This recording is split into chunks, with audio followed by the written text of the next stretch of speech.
Well, hello there, gamers and listeners, and might I add, a lovely day for it.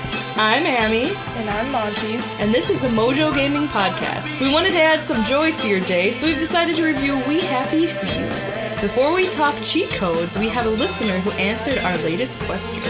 This is what @MaglioGen said was her favorite horror video game. Until Dawn does a great job making you feel like you're in a cheesy 80s teen slasher fic in a good way. Very tongue-in-cheek, a la Cabin in the Woods. I have not played Until Dawn yet, but I've heard so many good things about it. I can't even tell you how many times people have recommended this game to me, and I need to because I love horror games. Plus, I know Monty really appreciates, like, slasher movies and horror flicks. So now, without further ado, let's talk cheat codes. So, in our last episode, we kind of called this Gaming Tidbits, but we've decided to up the ante and call it cheat codes instead. So, first off, I want to mention, this game was a Kickstarter. There were about 7,400 people who helped fund this game. It was released in August of this year, and it is available on PC, Xbox One, and PlayStation 4. We Happy Few is developed by Compulsion Games and published by Gearbox. Okay, so the producer of We Happy Few, Guillaume Provost, struggled with emotional distress while working on his first game, Contrast. This helped him come up with ideas for We Happy Few, particularly the idea of a society fixated on drugs and masks. That's such a cool concept. Like, I've been down in the dumps quite a bit, but that's like some insane inspiration right there. I gotta give him mad props for that one. Usually I'm just like, I need a tub of ice cream when I'm emotionally distressed. Same.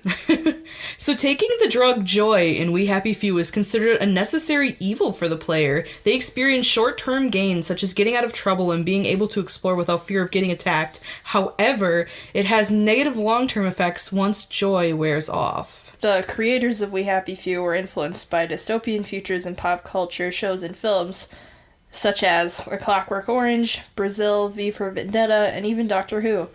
The humor is derived from Monty Python, which I haven't seen, unfortunately. Oh, it's an amazing show and movies. And wait, you said you saw Holy Grail, didn't you?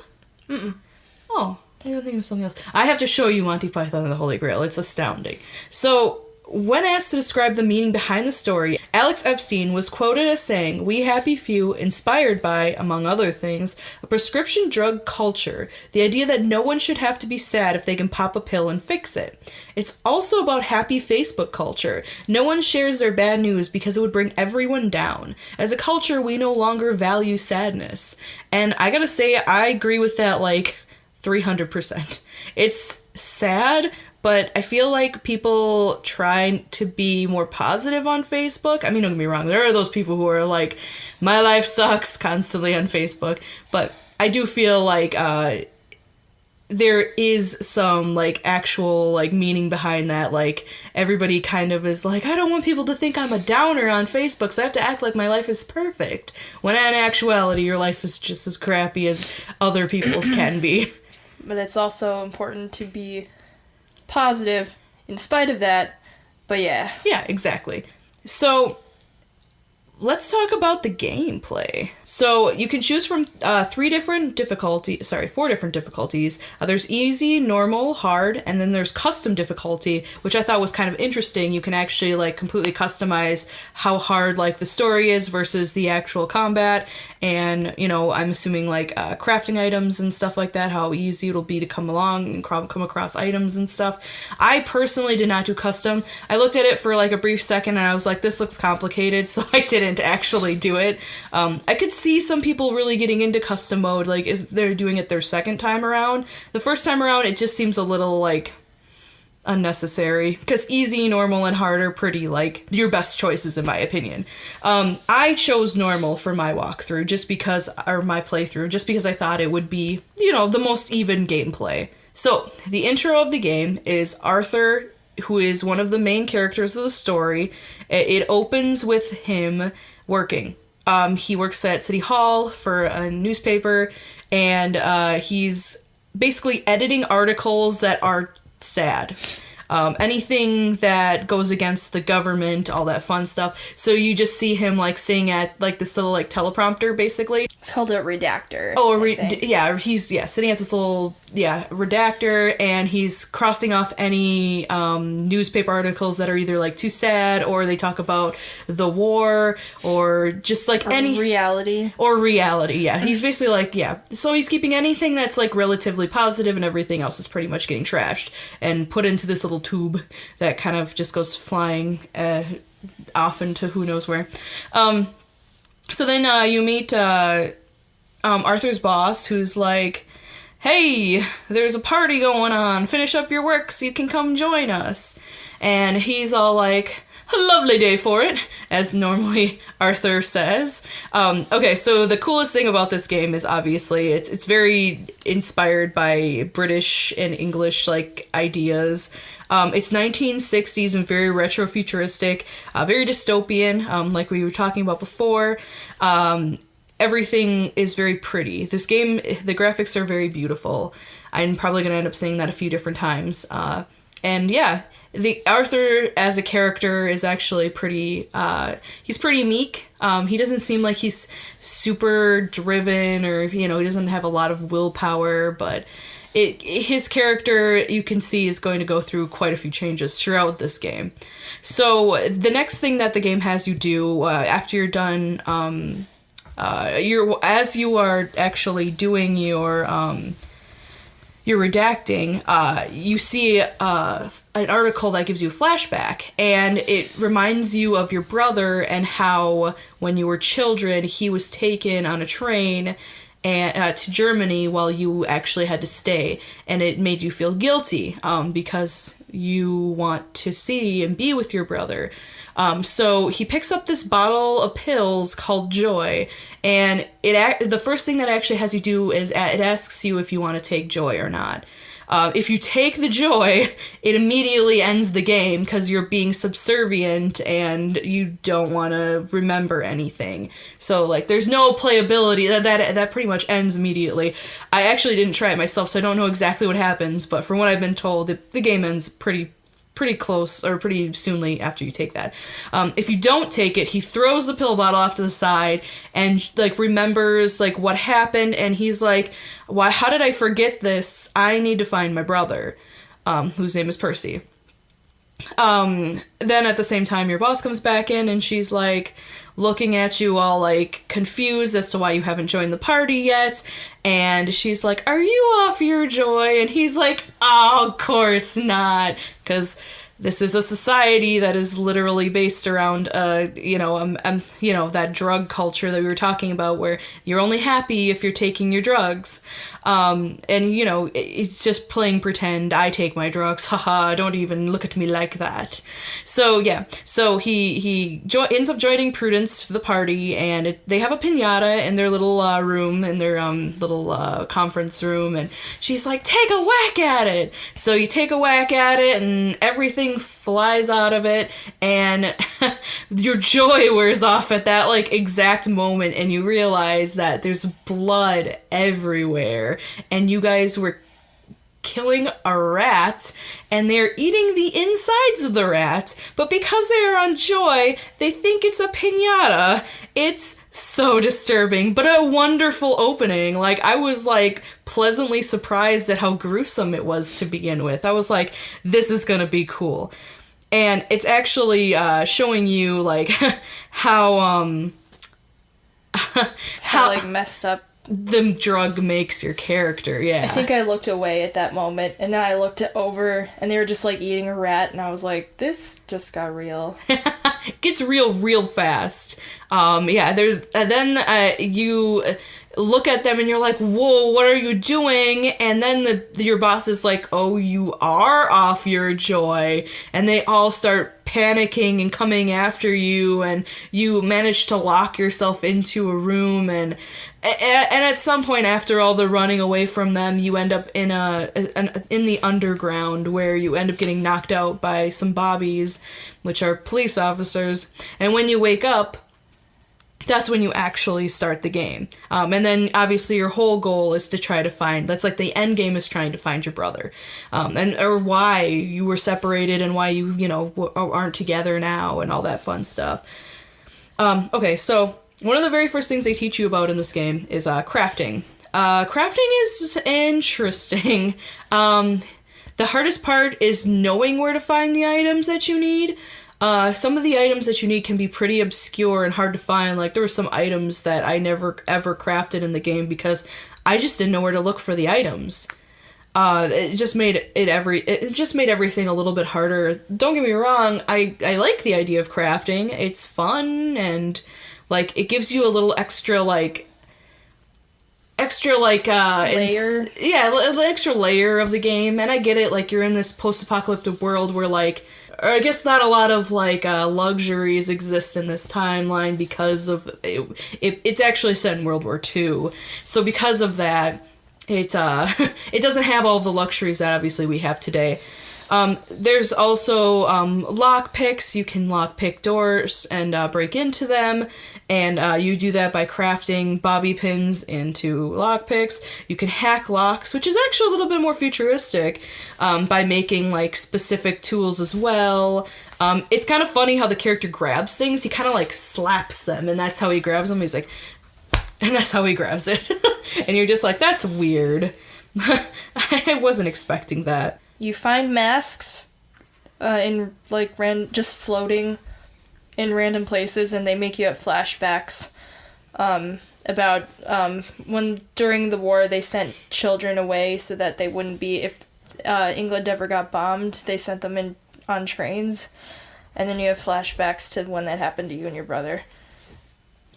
Yep, and like throughout the entire game there are different masks that, different memories and that you can like, relive, and it's basically its way of like showing you that you're coming off of joy and like the realization that like it was literally just there to like, that joy is literally just there to make life easier when instead of like owning up and taking responsibility for your actions. And the reason that they were separated was because all children that were under 13 years old had to go to Germany. That was their excuse. So that's why the brothers were split apart. One of them claimed that they were over 13, and the other one claimed that the other one was young enough that you could tell he was under 13. Okay, so then after that, they explain about hatches. So Arthur's story does a really poor job of explaining what hatches are, but they're basically safe points underground where you can get to and from different safe points throughout the entire game without actually having to keep like walking back there yourself. You just quick travel to a hatch, or you find the hatch and then quick travel to the next hatch that's in the vicinity of the area that you need to be. They show you the first one, which is nice. Like, I mean, normally you have to, like, clean it out, which is a cool idea, like, getting rid of the bad guys so that you can stay there and make it your own. There's a bed, you can put, like, stuff in, like, a pneumatic stash that you can use whenever you want, so you don't have too many items, because there is actually, like, a gauge to how much you can carry. But at the same time, like I said, they show you this first one, and then they never really mention hatches again for Arthur. So you're just kind of like, I mean, they do mention it, but like every time that you finally have the chance to use a hatch, it's too late. Like at night, you can't find it. Everybody's trying to kill it. It was kind of wasteful for Arthur's walkthrough. I mean, I got past it without even sleeping like more than 1 or 2 times, just because it tells you that you need to eat and drink and sleep to make all of your stats high. I mean, you don't have to, but it makes your stats better, basically. But yeah, I feel like they could have done a better job with hatches with Arthur's playthrough, but the tutorial on that is just really weak, and it kind of made me upset because I was like, I feel like you should have like a house because you lived here, but they never once tell you where your house is. It's so weird. Like that part's totally like mind-bending to me. Mm-hmm. So the fighting. So when you clear out your hatch, you have your first battle. It's not hard. You start out with your fists to begin with, if an enemy has armor, it is a pain in the butt trying to punch them to death. Thankfully, the first few like bad guys don't have any armor, which is nice. But yeah, it's a pain in the butt if you're just going at them with your fists and nothing else. But you know, the nice thing is you have like skill trees and stuff that help like make that a little bit better on you. You can pretty much pick up anything like a pipe or a board or a stick, and you can beat people with it, which is nice, but they usually break pretty fast. So, and then there's also sneaking. Sneaking in open spaces is very, very easy. Sneaking in small places is hard as hell. I don't recommend it. I don't even, like, if there's ever a mission that you were supposed to completely stealth, I ended up screwing it up immediately. And I'm a pretty good, like, I like stealth games. I'm pretty good at them. So I'm like, why is this so hard? Stealth aspect is always hard for people to get right. In my opinion, like, the best stealth game that I've ever played is Thief 2 for the PC, and I just never found anything that was quite as good as that. I mean, I guess I shouldn't say that. There are a couple other games that get it pretty right, but for the most part, the AI is always so tricky to work with. The only time that you're truly concealed from enemies in this game are in yellow flowers. And it's kind of cool when you're concealed in them because it looks really like misty because you're looking through the flowers. And it actually says like you are concealed while you're in them. Other than that, like, it's kind of like fair game. You kind of just run as far away as you can and then just duck in a corner and hope that nobody sees you. There are a couple of other places you can hide, like in trash cans and in like under beds and, you know, just random places like a cupboard, you know what I mean? Things like that. But not normal places like if you're trying to avoid someone on the street that you can usually get to. Once you get outside the town, you see the wreckage from World War I, and it's really intense because you're off your joy. World War II. Yep. So as soon as you leave the hatch, you see like the wreckage from World War II. You're kind of in the very outskirts of town at this point. That's where the sewers or the underground kind of led you up to. There's like bombs, huge missiles in the ground. It's literally what you would assume it would look like after a world war. You know, buildings are falling apart. People look like they're falling apart. It's sad.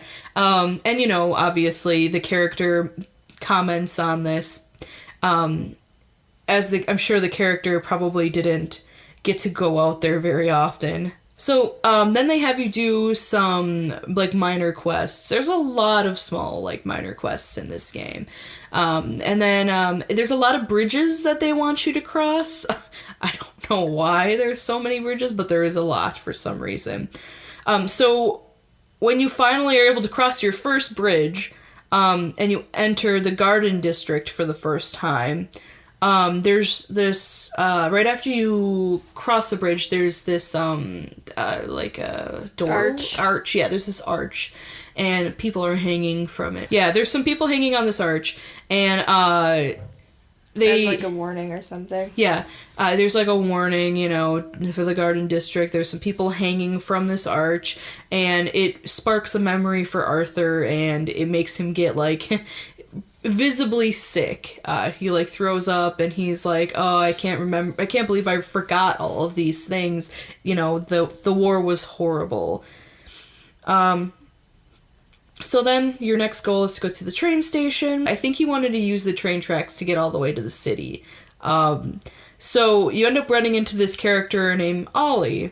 But there's, of course, some, like, enemies in the way, as there always are. These guys, one of the first enemies you deal with are head boys. They pretty much look like punks. They are trying to infiltrate Ollie's base and trying to take it over, and it's weird. They want you to try to stealth to get past them, but it's almost impossible. I don't know how long that mission took me, which is crazy because it's maybe the second mission that you have, and yeah, it was infuriating to say the least. I don't know, yeah. But Ollie has a really cute home. like, in the train station. Yeah, and then when you finally meet up with Ollie, he's a big Scotsman with, like, a beard, and he's really cool. He talks to himself, which is a little weird at first. But he wants to help you out. He said the only way that he can help you out, though, is if you turn off the power to a nearby military base, because he wants to... I think he said he wants to go over there and just, like, overthrow it or something. He hates the Germans. Yeah. Well, yeah. Yeah, and at this point there are no Germans in England. It's just them, like, trying to pick up the pieces and stuff like that. So you go to the military base, and you try to figure out how to turn off the power, and in the midst of you trying to figure out, like, what happened here, you stumble upon some tanks that you accidentally end up falling through, and you find out they're made of paper mache, or how they say papier mâché. It's kind of cute how they say it. But yeah, they're made out of paper mache, so, like, there was no real threat to begin with. The Germans didn't actually have any tanks. They weren't going to hurt or kill them. So yeah, this is big news at this point.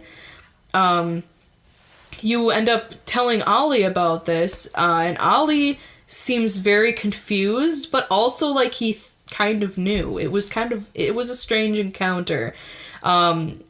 He says that he can help, he helps you out, and you make your way towards town as, like, someone who's going to fix the bridge. Like I said, there's a lot of bridges, and they all need a lot of fixing in this game. I don't understand why there's so many bridges in this game. So now, before you go into town, you go through this rehabilitation for people who are coming from the Garden District. They like make you look clean and tidy, like get you new suits, and of course they make sure you take your joy. So you take your joy. This is the first time in the game I took joy. I was very opposed to it, just because, like, the stigma from the game. I was just like, I don't know, like, it seems risky, but when you take joy, it's actually kind of cool. Like, butterflies float around, and, like, this happy music, and you start strutting your stuff, and you become, like, this whole other person. Like, it's crazy. And I mean, I'm sure that's, exactly how drugs interfere with a person's body, but it's just interesting to see the complete difference. And then you also get to meet Uncle Jack for the first time, who is super creepy, because he's actually a real person with a painted-on mask. It is so creepy. You never actually see him, but he's on, like, video recordings that are, like, broadcasted all around town, and they use, like, a real person, so it's, like, it seems really out of place. Yeah, it's very out of place, and he's very creepy looking. Talk about the joy a little bit. There's 3 different flavors: vanilla, chocolate, and strawberry. Well, yeah, 3 different basic flavors. Mm-hmm. We find out there's more flavors later on. But, you can overdose on it, and it makes you forget, like, your past, which is the whole point, but it's not something that you want. It's something that everyone else wants to do, but for the sake of the game, you don't want to do it, because then you'll forget everything, and then probably have to start over, but I don't know, we never really got to that point. Yeah, and you can crash, like, every other kind of drug, and if you're crashing when you're in front of, like, civilians or whatever, or anybody else besides yourself, they will attack you, so you have to, like, find a quiet little place to just kind of rock back and forth until it's over. Pretty much. Yeah, so as soon as you come off of joy, which, you only get, it's only a small meter that you get every time you take a pill. Makes sense. You come off of it, and you see everything for what it really is, how disgusting the world is. There's, like, it makes all these disgusting noises. Like, basically everything that's happening feels intensified when you're off of joy. And yeah, if you are around townspeople when this happens, they will all kick your butt. They'll just all come up to you, and they'll just want to, like, beat the crap out of you, and I'm just like, It happened to me several times, and I was not expecting it because I wasn't really paying attention to it. But yeah, the very first time that happened to me, I just walked into town and everyone started wanting to kill me. They're like, "We warned you about this, old man!" And then they all came after me. And yeah, it was sad. And then, yeah, you can overdose on joy. If you take too much joy, you'll stop remembering what was going on, and you'll start wanting to be more like, I don't know, what do you call it? You start wanting to be more like subservient and not wanting to do your own thing. So the town, which is Wellington Wells, it's very weird. It's almost like the yellow brick road if it were a town. It sounds weird, but like the road is like rainbow colors and like the houses are pretty. They're very 1960s, retro-futuristic like we were talking about. There's huge breaks in the ground. There's gases coming up from the underground. They have like a gas called molten that's like toxic. That's also like everywhere. There's robots everywhere because they want to keep you, on your joy. So they're constantly yelling at you if you don't take your joy. It can get pretty overwhelming at times. They don't want you to jump, run, hide, go down alleyways. They don't really like anything like that. They don't want you to look like you're a little sneaky crap, basically. They want you to just be on joy and be happy and live life, I guess. The very next thing that you do is you find Sally, who is another character of this game. There's pretty much only 3 main characters: Arthur, Ollie, and Sally. You find her in an alleyway. You guys haven't seen each other in a long time, so you sort of catch up. It sounds like Sally's also off of her joy. So you both are like, oh, you're both off your joy. And she, is... Sally's a really cool character. I appreciate her character. Ollie's a great character, too. Arthur is kind of the one who seems like he's always on edge, while the other two are just kind of like fighting to stay alive. It's interesting. All the characters have their great their great obstacles to overcome. But yeah, at the end you basically just end up feeling bad because you end up making things more awkward, and then you end up trying to find, after you leave Sally, you end up trying to find this doctor at this really weird secret club, and it's very kinky. It's very, very strange. I forget what the club is called, but inside there's like people in like rubber cat suits, and they have this amazing weapon called the tickler. And it's just a very kinky party, and I appreciate it being there, but it's definitely not for children. So next you find Dr. Faraday after figuring out what's going on at that kinky party, and you find out that she created Moltline, which is their fuel source, and most of the robots downtown that act out punishments are all created by Dr. Faraday as well. She's like, oh, if you do a bunch of meaningless tasks for me, I will help you out. But she ends up disappearing and not helping Arthur out at all. It was very useless, like, trying to do anything with her. It was kind of like they were like, let's make a mad scientist character, but she has absolutely no impact on the characters at all. Yeah, exactly. You find Sally again, and she kisses you, and it's really awkward for you, and you apologize to her, and you need a letter of transit to escape, and she knows the general, and he owes her a favor, so she's like, I'll get you the letter of transit if you get me cod liver oil, and you're like, cod liver oil? Doesn't seem like a ridiculous thing that I can procure, but you find out later that it's really hard. Yeah, it ends up like spawning like 4 other missions just to get this stupid cod liver oil. Yeah. So then you end up crawling back to your old job, the one that you ran away from in the beginning because they were eating rats. So you go back to your old job, and you find out from your boss that there's a missing reporter that she wants you to check on, and then she'll give you your old job back.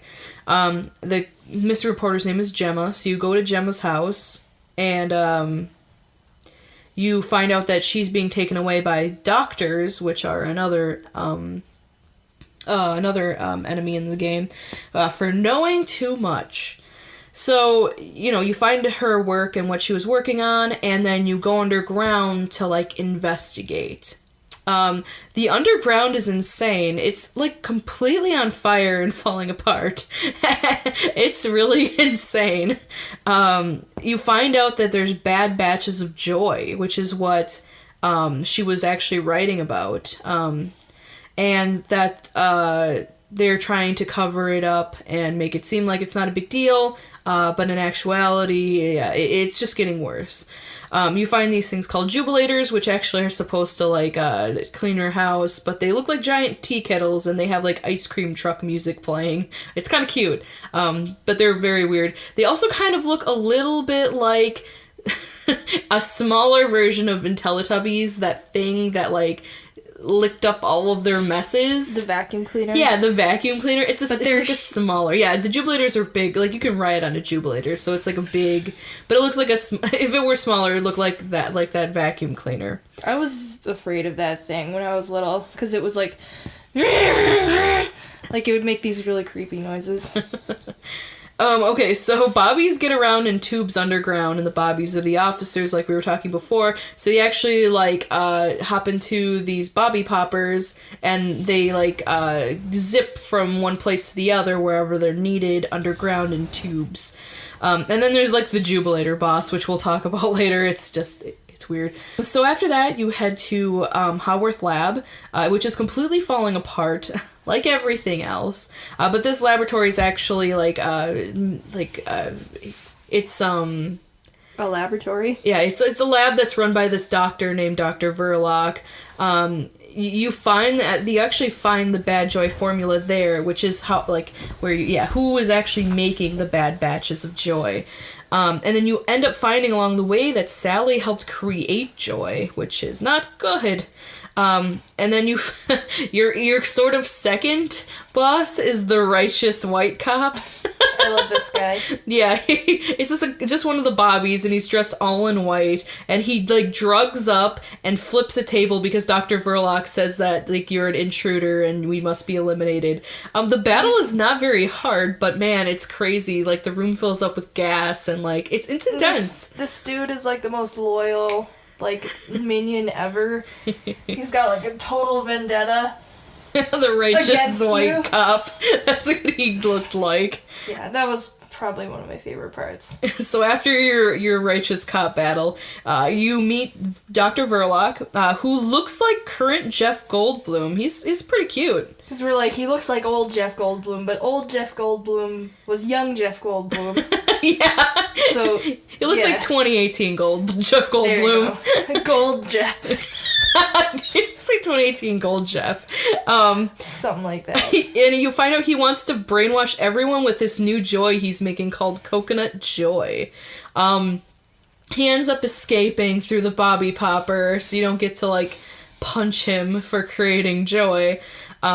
So you end up going into his personal lab where you find the cod liver oil, but you also find that he's doing human testing with the new joy, and it's making everyone incredibly sick. Like, everybody's throwing up and, like, freaking out, and just, like, yeah, it's terrible. Like, you find out they're in, like, glass cases. Yeah, they're in, like, glass cages. Yeah, it's interesting. That look like rooms in a house, but still, they're just, like, freaking out. So then you head back to City Hall, and then, which is where you were working. The place is completely deserted. Everybody's gone and cleaned house. Yeah, so you end up going up to your boss's room, up into her office, I should say. And then you find her cat puzzle, which helps you figure out what to do next, or, you know, what you can do to fight the power. Pretty much. Yeah, I don't remember that puzzle. The cat puzzle was kind of cute. It wasn't anything too terribly exciting, but there's not a lot of puzzles in this game. So yeah, with the cat puzzle, you just had to turn all of them so that they were facing, like, specific directions. And that was pretty much it. But it was just cute because she really liked cats, so you know, I like cats too. So then after that, you go to Sally's flat, and I think you have a flashback or something But you find out that Sally had a pretty messed up childhood because her mom poisoned her entire family because she didn't want their kids to go on the train. So she's like, might as well live together in the afterlife. Yep, and the only one who survived was Sally. Yeah. She wasn't poisoned. No. Well, yeah, I guess her entire family except for Sally. And you find the Codler Royal there. And find out that since you and Sally... Well, Sally moved in with you after all of that happened. And then she... your family took her in after that. Yeah, Arthur's family. Yeah. And she, did some, weird, unspeakable things with your dad. Yep. You find out that Sally and your daddy were pretty close. And he resents her for that. But... well, he resented her, I should say. Yeah, he half-heartedly, forgives her. And he wants her to come with her. That's the whole letter of transit. He's like, you gotta come with me. We can escape together. And she's like, Arthur wants to leave immediately. And Sally's like, well, she's like, there's something I gotta tell you about. Can we just wait till, dawn? And he's like, I'm sorry, I just have to go. So he ends up just leaving her after giving her the cod liver oil. So then we go into the Parade District. The Parade District is, a bigger version of Wellington Wells. Everything is, much bigger. It's, the difference between, small town in England and Britain. It looks kind of like Britain. It's, the buildings are huge and white, and there are those huge double-decker red buses everywhere. The only difference between the Parade District and Wellington Wells, other than it being much bigger and having way bigger buildings, is that there's way more bobbies, there's way more doctors, there's way more robots and everything like that. The nice thing is, because it's bigger, there's way more places to hide, but like I said, actually stealthing around can be kind of a pain in the butt. But yeah, thankfully, the town actually doesn't look as rough as Wellington Wells does, so the Parade District looks a little bit more, kept up. But then they want you to go to the Wellington Institute, where you actually get ambushed and tested. They test Coconut Joy on you. It makes everything look really, intensely bright and fuzzy. And they show you, these subliminal messages that really don't even do or say anything. I thought that part was kind of weak, because they could have done so much with it. Well, you're trapped in this chair, so they ended up, because everything is so, half-assed in this game, the lab explodes and the doctors die, and then, because of the explosion, all the plague victims that are inside of the lab get out. So, at that point, there are plague victims loose everywhere, which is fun. The plague victims are actually pretty cool, but we'll talk about them a little later. So, you get to the broadcasting tower, and you actually go into it, which helps lead to the outside, I guess, somehow. I guess the broadcast tower is where you gotta get if you want to get the heck out of town. Mm-hmm. So, and then after you get past the broadcasting tower, you find the mines with crystal molteline everywhere, which is actually kind of cool. The mines were pretty sweet. And then you actually find your boss, the one from City Hall, and she died trying to escape through the mines, which is kind of sad. There's lots of gas and things are on fire, of course, as things always seem to be. Mm-hmm. And now, as we round down to the end of Arthur's act, we meet the security guard who worked the train when Percy and Arthur were separated. And then, so he's talking to him because he's the guard who pretty much, is the outer guard into the outside world past all of Wellington Wells. So Arthur takes off his mask, and the guard pretty much tells you that he knows that you can, do this on your own. So then Act 2 is Sally's story. The introduction is you start off inside her house, and this guy comes to the door, and he's messed up. He's he's not wasted. He's he needs more joy. He's strung out. He comes to you looking for Blackberry Joy, which is the first time you hear about Blackberry Joy, and you don't have any, so he tears apart your house looking for it, and he finds out that you have a baby, and it's a big surprise, but it's not Blackberry Joy, so he takes the baby and literally almost eats it. He almost eats it across the room. But you manage to knock him out and take your baby, who's named Gwen, and that's a new layer to this game called Motherhood, and like it's basically just you have to take care of your baby, and like you have to keep coming back to your house and making sure that she's like fed and her diaper's changed and she doesn't get too like lonely or sick or anything, and it's inconvenient. It is, but it's not as complicated as like some obstacles in the game that you have to deal with. True. It's not my favorite, that's for sure, but it could be. It could have been way worse because, like, as much as they like, oh, you need to come back or you'll get depressed because you're not taking care of your child, they don't actually yell at you very much in the game for it. So then you find out shortly after that Bobbies, the police officers, and Wellies are actually all the people who are the well-to-do, the ones on Joy in town. They're all very addicted to Blackberry Joy. Yeah, I think Blackberry Joy was created for like the higher-ups, the people like in charge. Uh-huh. Like, yeah, the Bobbies and, like, the town council and stuff. Definitely, like, yeah. We need this. So then we get into... so Sally's part is heavily, like, she's not a tinkerer. And because of this, she's very chemically inclined, but she can't craft things very well. Not like Arthur, who is not only a chemist, but he is also very good at tinkering and putting together, like, electrical stuff. So she buys a lot of stuff. So a lot of her skill tree, which we'll talk about later, is basically like, oh, you can buy things at shops, yada yada yada. So she buys everything that she wants instead of making it herself. So every time you go into a shop, there's creepy shop music that plays. And so we're going to have you guys listen to this because the creepy shop music is interesting, to say the least.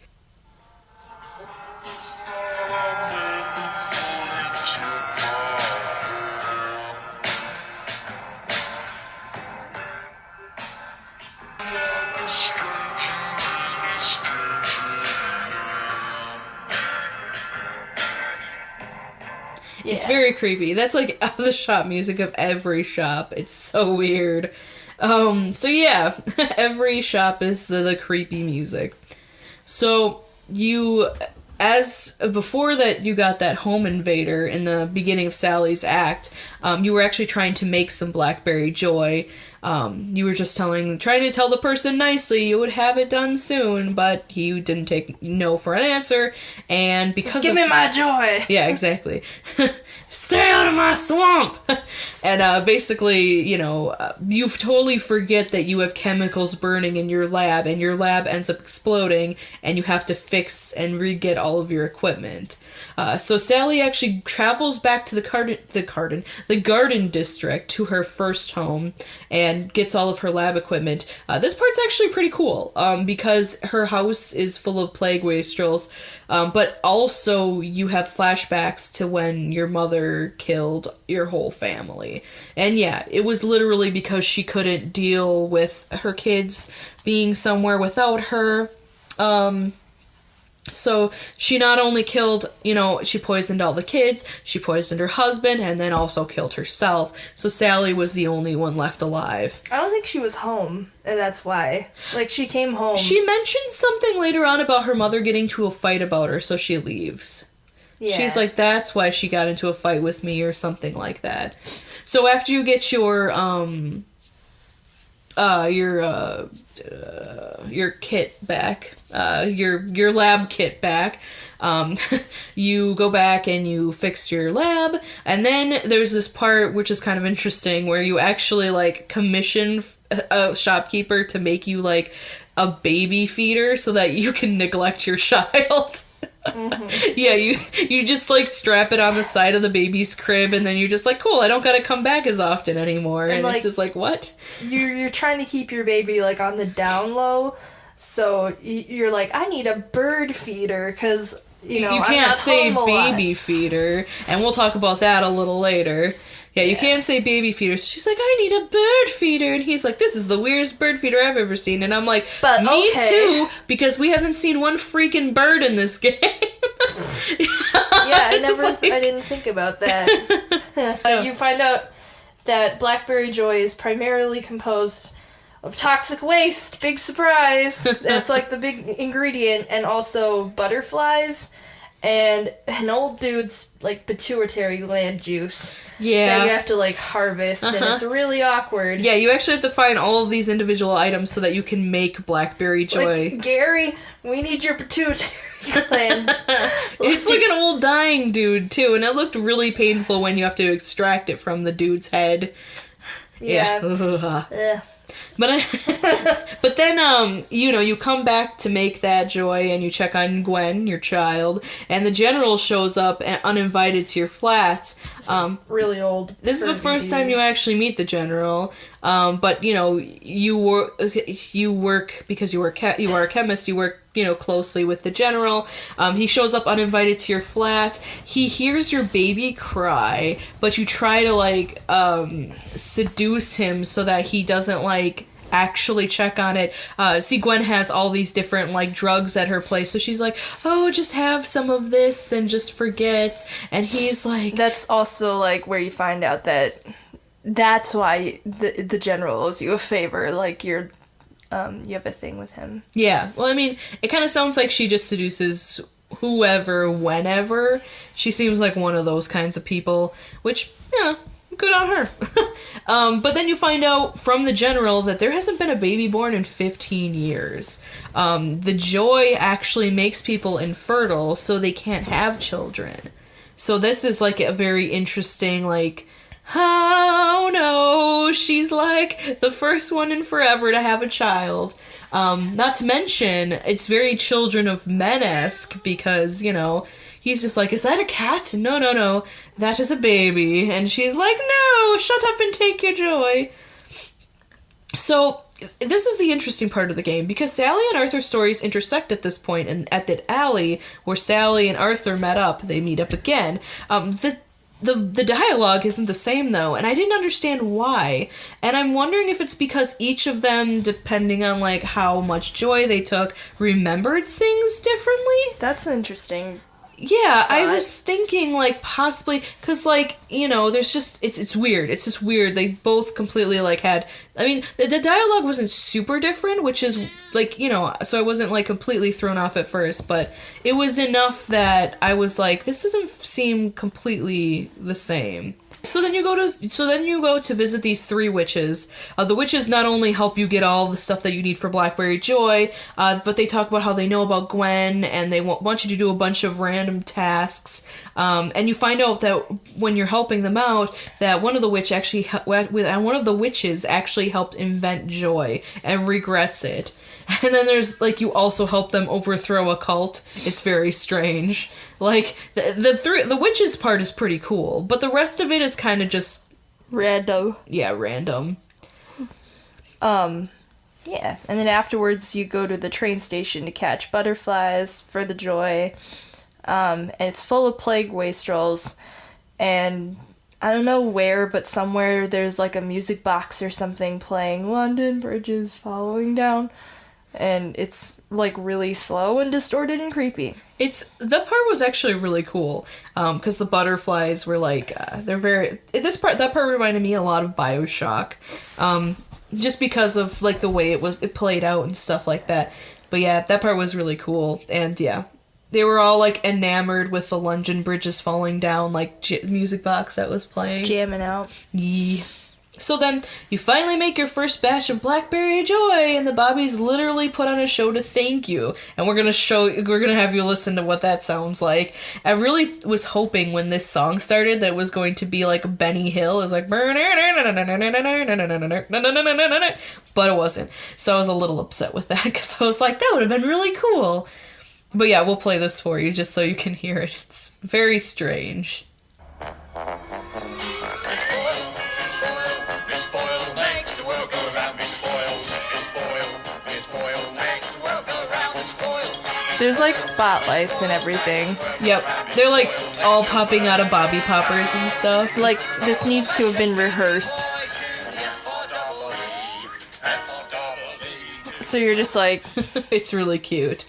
But at the same time, it's like they are very addicted to the point where they're going to put on a show for you because they needed it that bad. Mm-hmm. So you go home after giving the bobbies their, drugs, and you find out that Gwen is sick with the measles. She's like very like blotchy and sweaty, and that's when you find out you need cod liver oil to battle the measles, which is when you ask Arthur about it. Well, actually, yeah. I mean, I guess before you actually ask Arthur to get the cod liver oil, you go visit Verloc, and then you find out that they're competitors. She worked for Verloc, and when she got thrown out of I forget what I think it might have been the Wellington Institute or whatever. Yeah. When she gets thrown out of there, she ends up competing with him. She makes Blackberry Joy, and now he's trying to get back at her by doing the Coconut Joy. And then But hers is way better. Yeah, but hers is apparently way more addictive. So he's like, get the hell out of here, and is not going to help her with the cod liver oil. So then you end up visiting Arthur in the Garden District, which this is the part where kind of messed with me, because as Arthur, you would constantly visit Sally at her flat, but as Sally, you visit Arthur constantly on an old playground in the Garden District where you both played while, when you were kids. And you ask him to get the cod liver oil for you, and like I said, the dialogue is not completely the same, which I find very strange, but it's possible that both of them just don't remember how things happened, like, internally, but it's so weird to think of it that way. And their recollections of what happened are both very different. Arthur wants a letter of transit, so you go to the General's safe house, I think? No, you go to the military base. And ask him for a letter of transit, but he remembers about Gwen. You were hoping that he would get all tripped out and forget about her, but he remembers, and because he wrote himself a note, and so he wants to smuggle the child out of town because he wants to maintain his good name. And you're like, no, I'll never let you do that, but then he blackmails her because he's like, it's Verloc's baby, isn't it? You two got it on. Mm-hmm. And sexy Jeff Goldblum and Sally were like, oh. No. Just no. They want to get rid of all the babies in town because they make people unhappy, but they got rid of the babies that were left over after people started taking Joy because they made people unhappy. Basically, after the war, they just wanted to get rid of anything that made people sad, and they didn't want to remember what happened to people when the war happened. The General is fixing a boat that you want to steal. Yes. You're like, I'm gonna get away with my child, and you can kiss my butt. So then, Arthur, you bring the letter of transit to Arthur in the Garden District, and you tell Arthur about your baby, and he just completely leaves anyway. That's the interesting part. When you think back to Arthur's dialogue, she didn't tell him that she had a child, and she makes the comment after she tells him that, like, it's like you weren't even listening. So maybe he really wasn't listening, because he didn't listen in Arthur's playthrough. But like I said, this is where it kind of messes with you, because it's like, their dialogue is literally different for the same part. So I'm like, why is this hurting my brain so much?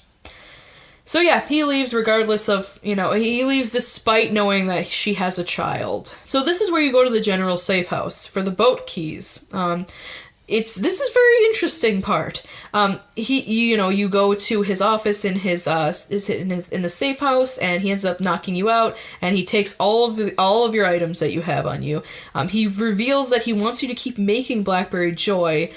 So he wants to keep you in a safe house and take Gwen away from the city. He wants to bring her to a completely different area so that she can grow up and be fine. And basically you don't need your child. She'll be fine without you. You need to keep making drugs so that people will keep being, they'll keep being their, selves basically. Sally doesn't want that. She obviously wants to stay with her child. And, you have to, you escape the entire situation and tell him you don't want to be part of his plan by cutting him in the eye with a piece of glass. It's creepy. Nope. The whole thing is creepy. So then you take his keys and you just bounce. And then when you get home, there's a doctor inside, and I don't know if we're gonna describe the doctors later, but, he's just, sniffing around your house. And he hears the baby crying, so then you knock out the doctor, and you take Gwen, and at a certain point you invented a bag that is soundproof and padded, so then you can carry your baby around, and you escape together on a boat. And Sally is so overjoyed that she throws off her mask and rides into the sunset, and that's the end of her chapter. Yeah.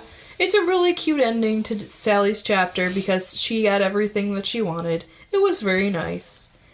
So then we go on to Ollie's act, which is the very third and last act. So Arthur, this is where Arthur and Ollie meet after he shuts off the power to that military base. So Arthur gets really upset, tells Ollie about the fake tanks, and Ollie gets woke. This ends up starting Ollie's whole revolution. This big burly Scotsman. You find out he has a companion named Margaret, who he talks to, and it's his dead daughter, and that's why Arthur saw him talking to himself, but actually he was talking to Margaret, who actually has a physical appearance in the game, and she's really cute. When you're playing as Ollie. As Ollie. You just can't see, obviously, a dead person as Arthur that you don't know. So then you also find out Ollie was the general secretary, so he pretty much knew about the fake tanks. And then, you end up having to immediately deal with the head boys, the enemies, who are trying to blow up the train station to get you out of there. And, the end game of that is you end up parachuting off the roof down towards the Garden District. So the nice thing about Ollie is that he's much stronger than Sally and Arthur, so you don't have to do as much, beating people up. You can pretty much, KO them in a few hits. He has a great Scottish accent, and then his obstacle to overcome, much like Sally's motherhood obstacle, is he's diabetic, and he needs to take his glucose shots to keep his blood sugar up. He doesn't fit in as well with the wellies as Arthur and Sally do, and then the bees attack villagers, and it is great because you have to get honey for his glucose. You have to get honey for his glucose shots, and the best way to do that is to have the bees come after you, but then lure them to a nearby person, usually a wastrel, and it got so hilarious at one point. One of the bees that came after you and you was sick on a different person ended up killing that person because it stung them for so long. But it's so great because they all run around stop, why would you do this to me, stop. And it's just, that part is one of the best parts of the game, I'm not even lying. So the banter between Margaret and Ollie is great. They bicker a lot. It's really cute, and Ollie generally loves his daughter. So then, Ollie's I'm going to the military base. I'm going to talk to the general about these fake tanks. And this is where you also learn out that Margaret is always right. You're always right. He's like, you're always right, Margaret. He says this 10, 15, 20 times. It's really funny because at this point you also figure out Ollie is definitely not a chemist. If you use a chemistry set as Ollie, he will set it on fire. It's really funny. So then you also find out Ollie left the military when Margaret died, so he stopped being a soldier when that happened because obviously he didn't want children to die. And then you find out he has some pretty cool soldier friends on the military base. And when you get there, you basically chew the general out, chew him a new bong, and because of the fake tanks. But then the general says that that is actually where you find out that Ollie knew about the fake tanks. Because he was the general secretary. He wrote all of his correspondences.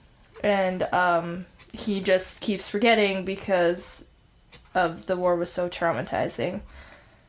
And then you escape the military base. Yep. because you make the general very upset. So then you find out that Ollie hates Uncle Jack with like a burning passion, and he actually moved to the Garden District because he blew up one of the broadcasting towers that Uncle Jack used. He kept like destroying just the TVs, and then he was like, wait a second, this is more efficient. And like the most realistic thing, like Ollie is the most realistic character that you play, because as soon as Ollie gets into town for the first time, he tells someone to like F off. It's just like F off. Yeah, and like they were, because Margaret, like right before you go into town, they're like, now Ollie, remember your manners. Yeah, and, but then immediately starts throwing profanities at people. So then, because the general wouldn't listen to him, he's like, fine, I'm going to your wife.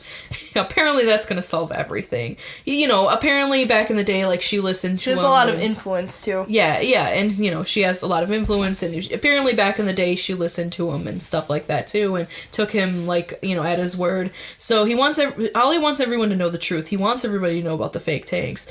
So he goes to find the general's wife. The general's wife is just as disillusioned as everyone else is. She's, like, incredibly hooked on Joy, and she wants to pretend like nothing happened during the war.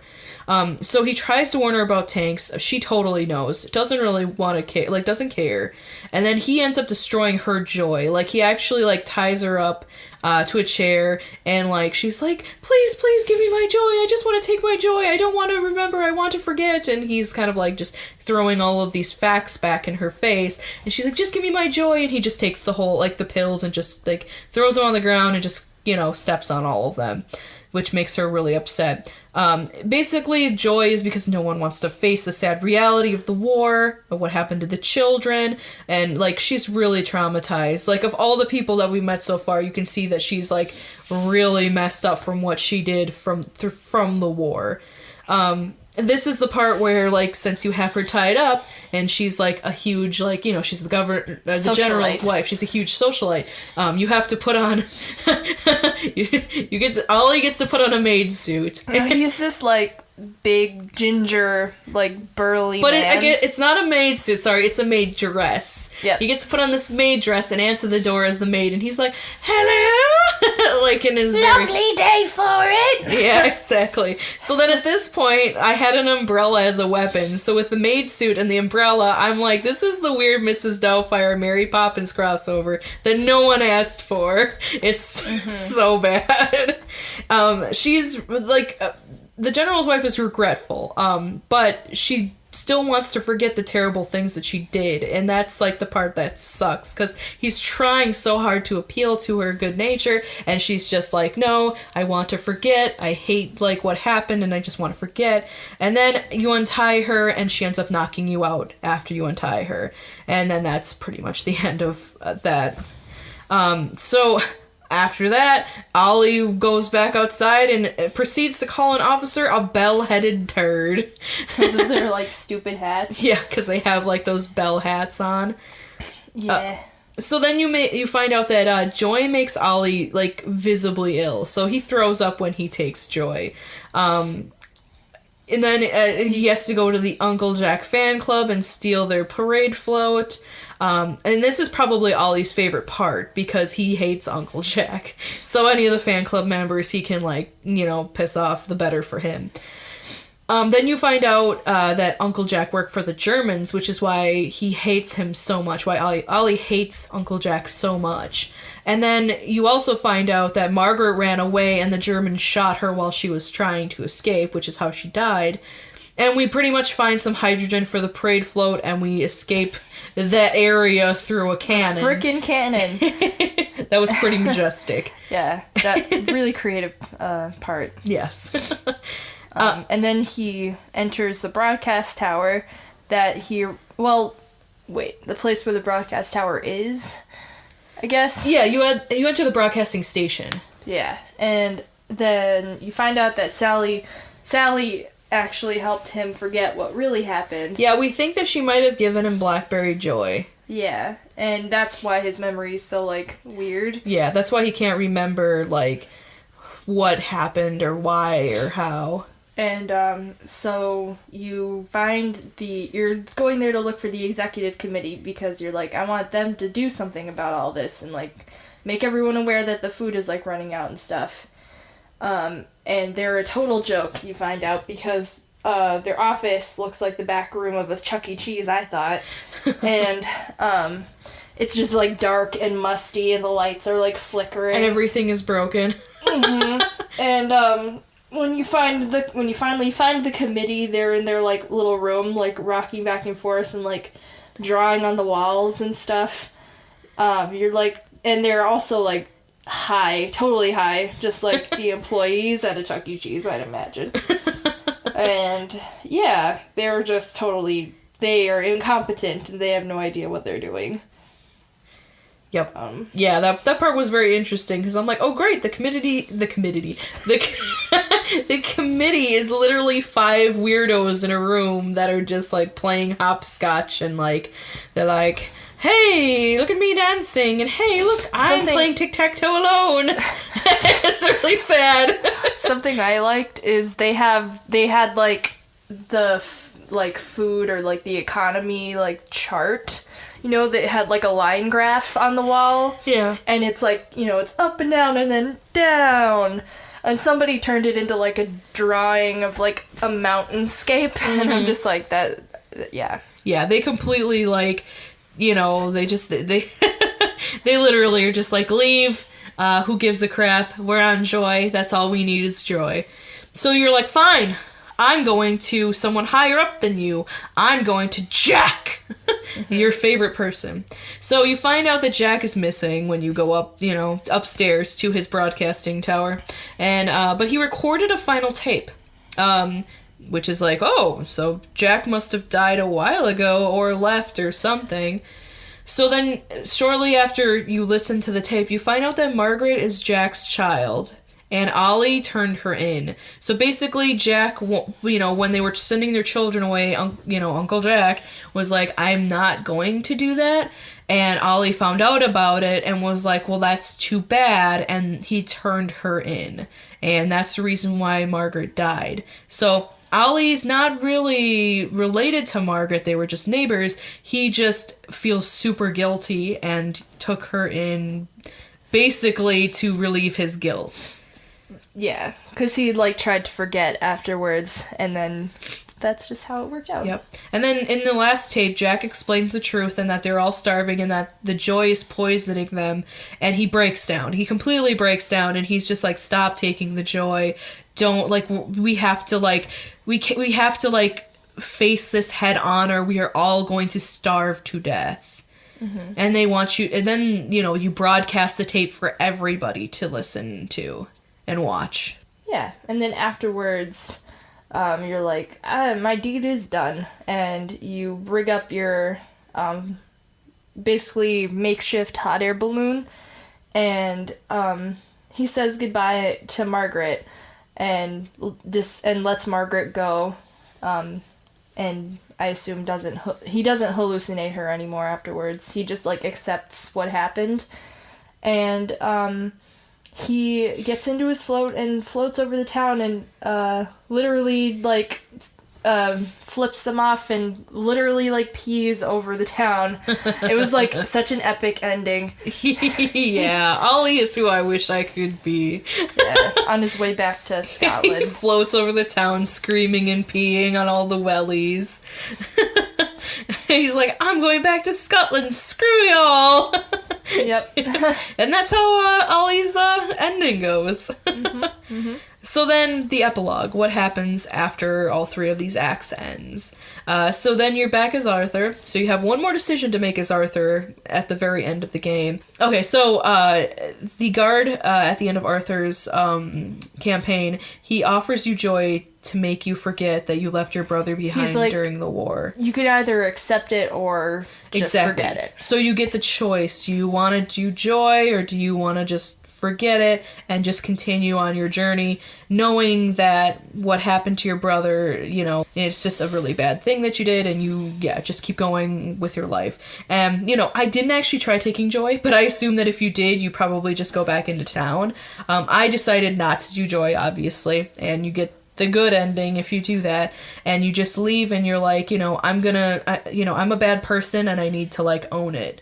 and, you know, you just leave and you head out, to, you know, away from town, out into, like, the wilds, I guess.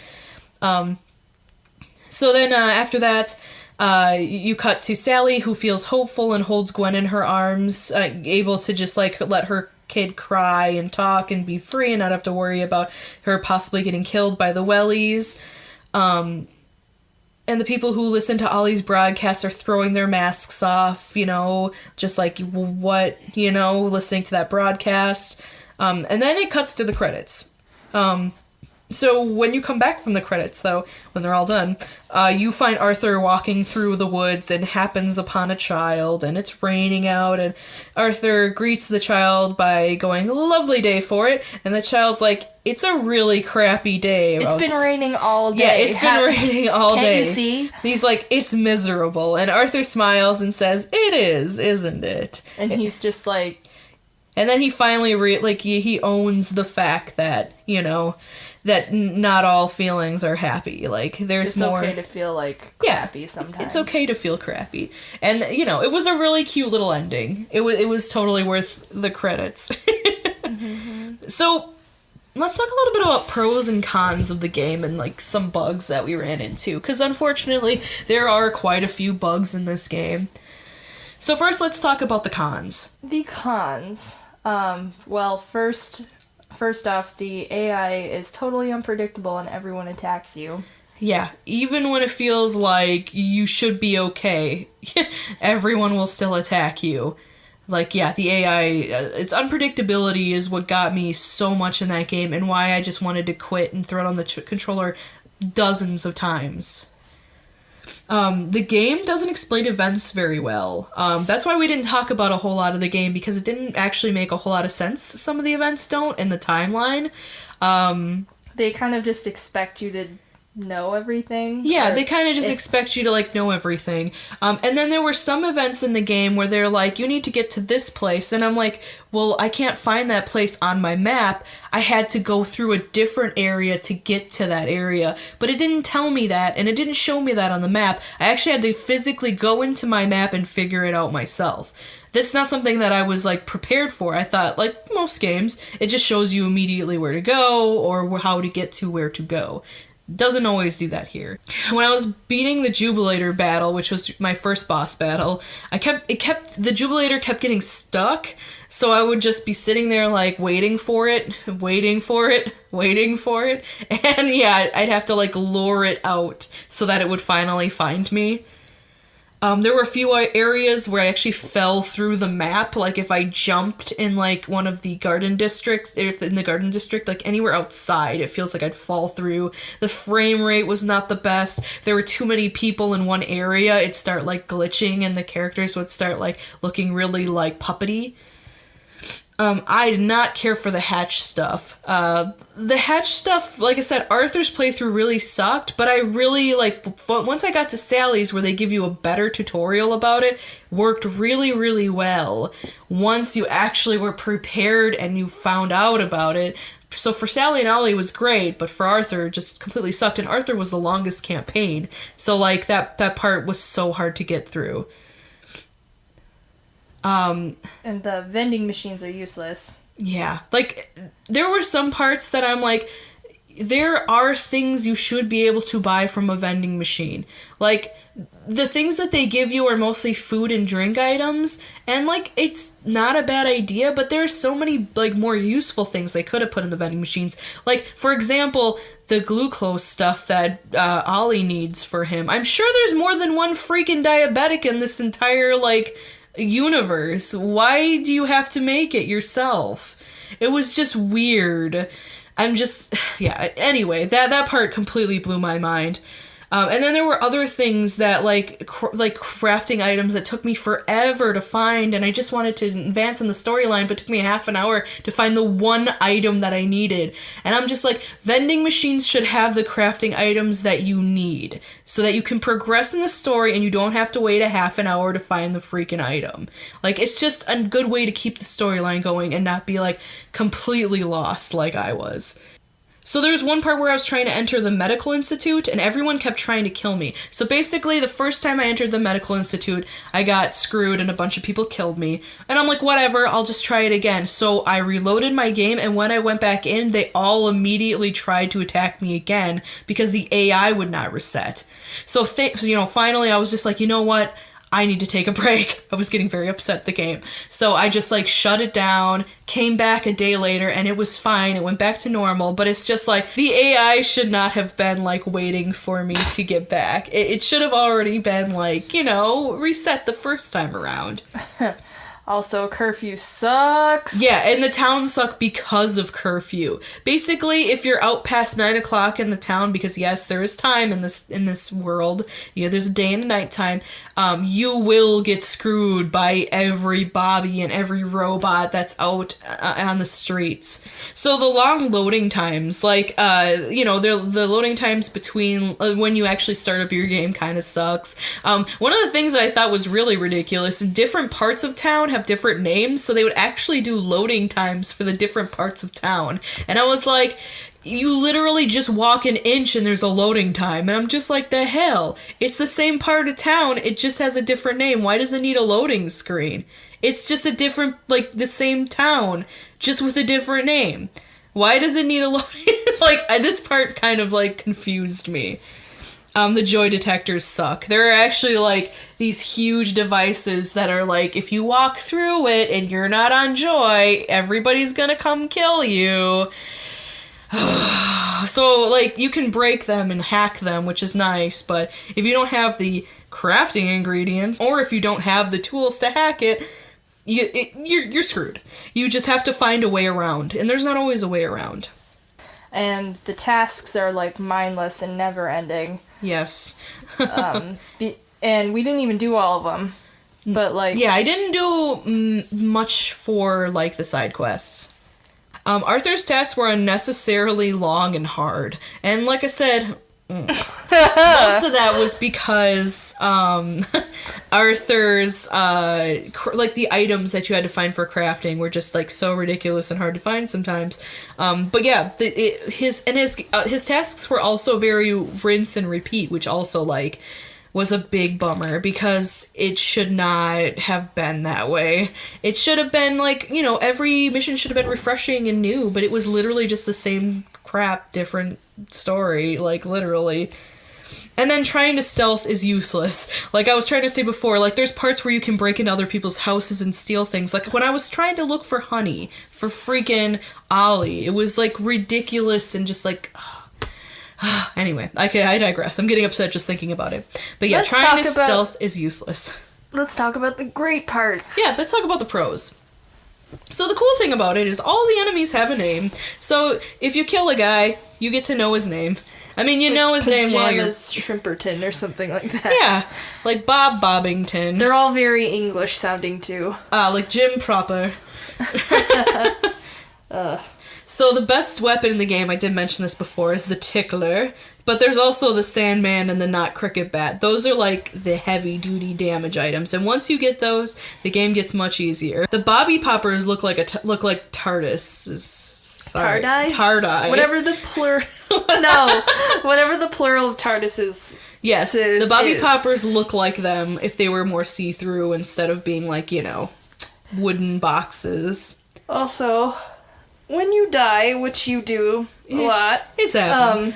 There's instead of you died, a cut screen like that, it's a clipping of a newspaper that's literally your obituary, and it's really sarcastic. So for example, if you fell from a cliff, it would say Arthur has suffered some injuries due to an unfortunate amateur skydiving accident. Yeah, I really appreciate that they took the time to, make little witty remarks about how you die. And see, that's, what you would see if you were another character in the game reading a newspaper. Yeah, exactly. So it's kind of cool.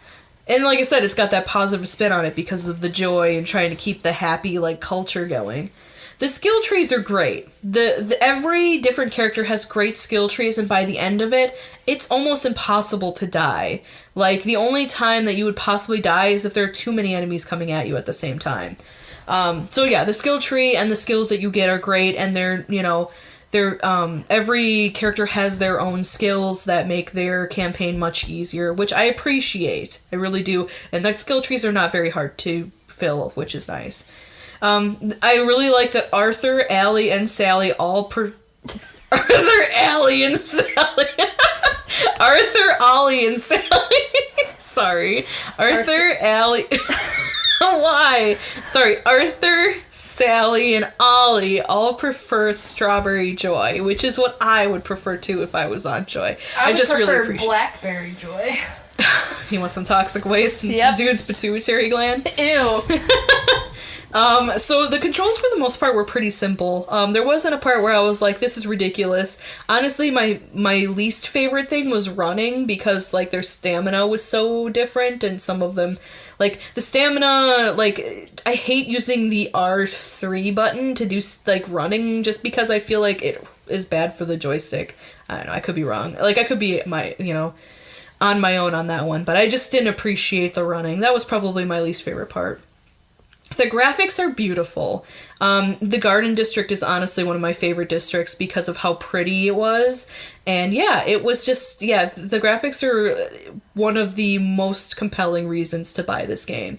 The story is pretty awesome. Like I said, there are some faults, with the story, with the missions and just kind of like being a bunch of filler. But the story itself is pretty interesting, and I would say people should play it just for that.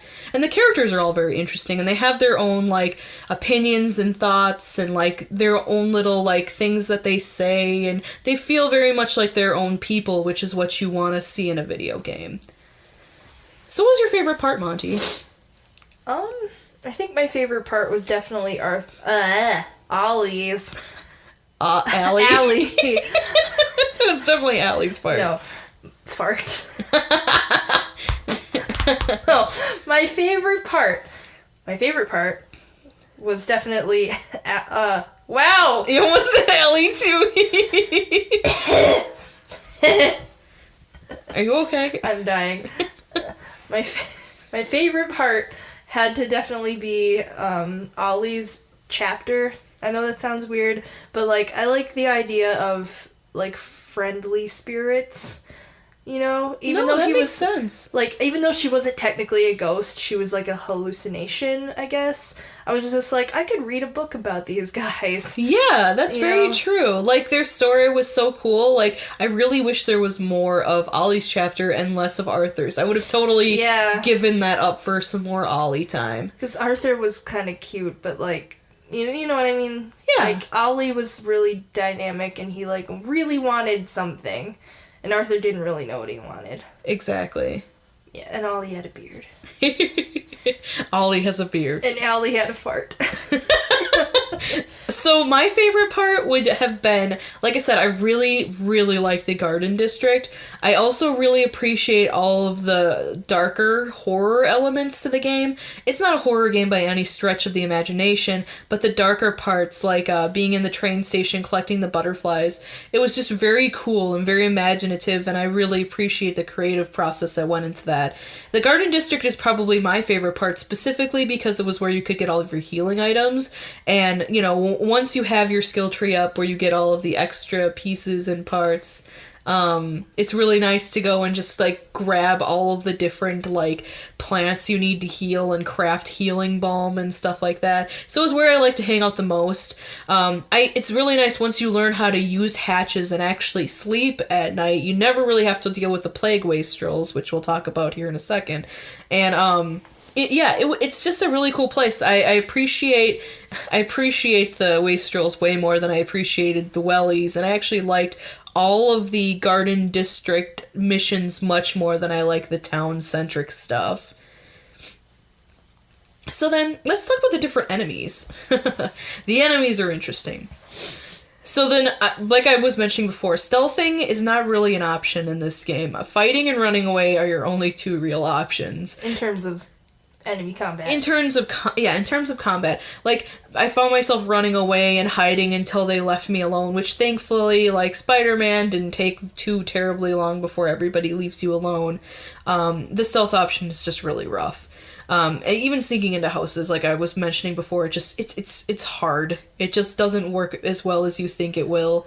The wastrels in the garden district don't take joys. That's the only reason they're in the garden district, is because they either had like a reaction to it and they can't take it, or they just won't. So basically it's almost like, the poor people like living outside of town because they can't afford to live with the rich people. That's how it kind of feels. Segregation. Yeah, exactly. And you learn about, also at that point, you learn about plague wastrels, which are like wastrels, but they live in the garden district, but they have the plague. Once that happens in the parade district, remember they're also running around in the parade district as well. Oh yeah, once the explosion happens. Yeah, once the explosion happens with those doctors, which is kind of cool, but at the same time a very big inconvenience. Yeah, they're basically wastrels, but they're just creepier and they're gross and they get sick a lot and they only come out at night. Yeah, they're very creepy. They speak Old English, so they're like, like, they're really creepy, and like they're always like screaming, and like they have like this weird like crap around their head that makes them look different, and they hunch over, and there's the so creepiest... like a toilet? Yeah. They have a crap around their head? Weird crap around their head. No, but like the only way to tell them apart is by that stuff. Otherwise, flies. That's what I thought they were. Oh, they're flies. Yeah, they're flies around their head because they're decomposing, I assume. They smell bad. Oh, they smell bad? Well, yeah, that's why flies like go around stuff. Oh, yeah. I guess, yeah, they would have like wounds and stuff. I can't tell if the plague wastrels are dead or if they just have the plague. I guess they just have the plague. The plague. Like, they act very much like zombies because they like will beat the crap out of you to kill you. Yeah, that's one of the parts of having the plague in the game, at least, because they're just like, mwah, yeah, you can also contract the plague, so you have to, like, make crafting items to make sure that you don't keep it. Yeah, but the plague wastrels are really cool. Doctors are super annoying. They're very creepy. I'm trying to remember who the doctors remind me of. It's that the one, like, remember Rocky and Bullwinkle? Oh, you've never seen Rocky and Bullwinkle? Okay, so... I'm a baby! Okay, so there's, like, this guy and this girl that are constantly after them, and the guy from Rocky and Bullwinkle reminds me of what the doctors look like. He's got, I think, like, this really creepy mustache. It's, like, a tiny mustache. And, like, the doctors have, like, their mask, but they also have a mustache and, like, glasses and like, these beady, creepy eyes. They have, like, the hugest, like... smile out of any of the masks. Yeah, because Bobbies have a pretty creepy smile, but doctors have like it's like their whole face, like Joker smile. Just like, and they like sniff you out. If they don't think you're on your joy, they'll become alert to you just by walking by them. And then when you actually go to attack them, they have like these huge bone saws that they used, and they're just like they're just really creepy, and I don't like them, but that's why they're there. Like, I get that, but they can be super annoying. Bobbies, they have a couple different colors. They have the red and the blue, and then the righteous white one that we dealt with. Yes. Bobbies aren't too bad. You can bribe them with scotch, and you can beat them up. They're not too terribly hard of a as far as like enemies go. The Jubilator boss, like I said, that was just weird. And some dude in a Jubilator trying to kill you with the Jubilator. Like, basically, it just tries to suck you. That's literally all it does. It's so weird. It's really the wellies who are also technically enemies, because if they don't like you, they will come after you and try to kill you. They just like to strut their stuff down the street constantly. Unless you like jump around or do something. And they will weird. come after you with anything. Like, people will whip out frying pans and crowbars and their child pipes. Yeah. Their tax papers. Just like, no, I'm just kidding. Their credit cards. No. So yeah, the white cop boss that we talked about, who's the righteous one.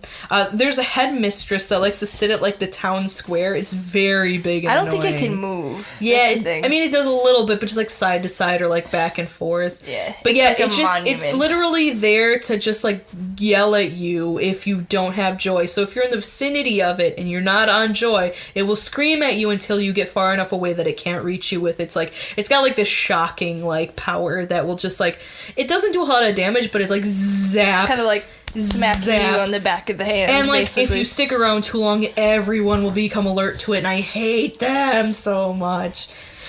So then there's little peepers that basically look like small blimps that also are pretty annoying, and they give you a little bit of shock, too, if you stick around them while they're like, you're off your joy. And then there's also head boys, which, like I said, they're literally punks, and they just try to beat you up. It's really stupid. I mean, they're fine. I mean, you have to have, like, the villains inside the actual, like, town, and also outside by the garden district, but they're just, yeah, they're okay in terms of enemies. So, would you recommend this for a child? Heck no. No. First of all, it's rated M. It's definitely not for kids. There's lots of violence and blood, the language, the sexual themes, the drug use, and how scary it can be, I think would just be too much for children. I'd say probably like 15, 16 years or older could probably deal with this, like, decently. Like, even understand what's going on, because there's some complex thoughts in this game that metaphors. And metaphors I just don't think a kid could, like, get into. So, your review, Monty, what do you give this game? Probably, I'd say probably, like, 6 or 7 out of 10. That's actually me. I mean, I'd probably give it, like, around... I think I'd give it a 7 out of 10. Yeah. I think that's a good, like... I feel bad, but at the same time, like, I could see so many people give up this game easily because it gets ridiculously hard sometimes. Yeah, that would be me. Like, it's more interesting. Like, this is something that I'd watch somebody play on YouTube, for sure. Yeah. But because usually... gamers, like, edit, well, you know what I mean, YouTube gamers, like, edit out all of the, like, in-between parts. Stuff. So, like, you just, like, if you watch, like, a highlight video of this game, that you'd be pretty much, you wouldn't be missing anything. No. Really. You'd save yourself some headaches, actually. Do you think you would pay $60 for this game? Nope. No? No. Why pay $60 for this game when you could pay $60 to play One's Justice? Which I'm really excited about. Or the new Pokemon Let's Go. Exactly. I would probably pay around, like, $20 to $30 for this title. Possibly $40 if it's something that I really wanted to. But $60 is just, like, it still feels like kind of an unfinished game. Which is probably the part that's, like, I'm not going to pay $60 for it. And I'm kind of happy that I didn't, even though I really wanted to originally. Because I'm like, oh, it looks so cool. This is right up my alley. But I think if I would have actually paid $60 for this game, I would have been so disappointed. Like, I would have been like, why did I pay $60 for this over and over and over again? Which brings us to our question for you. What is the strangest game you've ever played? The strangest game that I've ever played was, it was for the PlayStation 3. Well, I played it on the PlayStation 3. It might be on some other game, or some other systems too. But it's called Deadly Premonition, and I played it on the PlayStation 3, and I never beat it. But, like, I remember thinking it was just, like, the strangest game that I'd ever played. You're, like, this investigator, and much like Ollie, you have, like, this weird, like, I don't know if it's a split personality, or, like, you have, like, an invisible friend, but you're constantly talking to him. Like, you reference this guy multiple times who is never near you. He's, like, in your head. And, like, the monsters are, like, they like, howl, and it's creepy, and it's eerie, and it's so strange. Like, you're basically, like, it's almost like if Twin Peaks was a video game. And I really appreciate that, because Twin Peaks is a great show. But yeah, it's such a weird game, and I never beat it, and I really want to play it again. So I hope that at some point we get to review that for you listeners, because I would love it. What's the strangest game you've played, Monty? It's called Revenge of the Sunfish. I didn't actually play it, but I saw PewDiePie play it, and it's, yeah, look it up, it's pretty weird. All right. Well, you can always answer the question that we asked you at, you can email us at mojogamingpodcast@gmail.com. Feel free to message us on Twitter or just comment on Twitter. I am at MojoAmi. And I'm at Monty Rex with 2 X's. Yeah, or feel free to, comment on Facebook when we post the video up. Or I should say, post the video up. We're on YouTube and iTunes, so if you could give us a rating or a review, that would be amazing. If not, I get it, that's fine. I'm just gonna cry. I kid. But thank you guys for listening to us. We super duper appreciate it. And have a lovely day. Yes, a lovely day for it. And kids, stay off the joy. Mm-hmm.